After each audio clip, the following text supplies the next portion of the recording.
এই সূরাটি আয়তনে ছোট হলেও মর্যাদার বিচারে কোরআনে কারীমের শ্রেষ্ঠতম সূরা সমূহের মধ্য থেকে অন্যতম। নবী করিম সাল্লাল্লাহু আলাইহি সাল্লাম এক হাদিসে বলেছেন, ইন্নাহা লাতা'দিলু সুলসাল কোরআন, নিশ্চয়ই সূরা ইখলাস এটি মর্যাদার বিচারে এবং সওয়াবের দিক থেকে কোরআন কারীমের 1/3 বা 1/3 সমতুল্য। বুখারীর এক বর্ণনা থেকে বোঝা যায় নবী সাল্লাল্লাহু আলাইহি সাল্লাম সূরা ইখলাস একবার পাঠ করলে কোরআন কারীমের 1/3 তেলাওয়াত করার সমান সওয়াব পাওয়া যাবে, সেটি বলেছেন।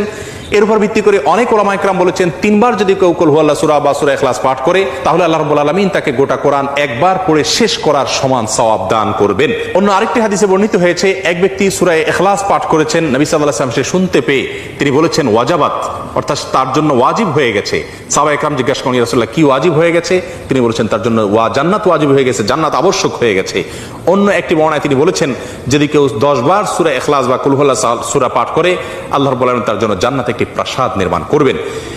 মসজিদে কুবার একজন ইমাম নিযুক্ত ছিলেন, যিনি প্রতি রাকাত ফরজ নামাজে সূরা ফাতিহা পাঠ করার পর যখন অন্য সূরা মেলানোর অপশন আসে তিনি প্রথমে সূরা ইখলাস পাঠ করেন, এরপর অন্য সূরা পড়েন।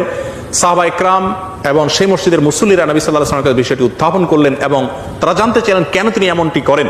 সূরা ইখলাস এটি তো প্রত্যেক রাকাতে পড়াটা বাধ্যতামূলক নয়, সূরা ফাতিহার পর তিনি নিয়মিত এটি কেন করেন?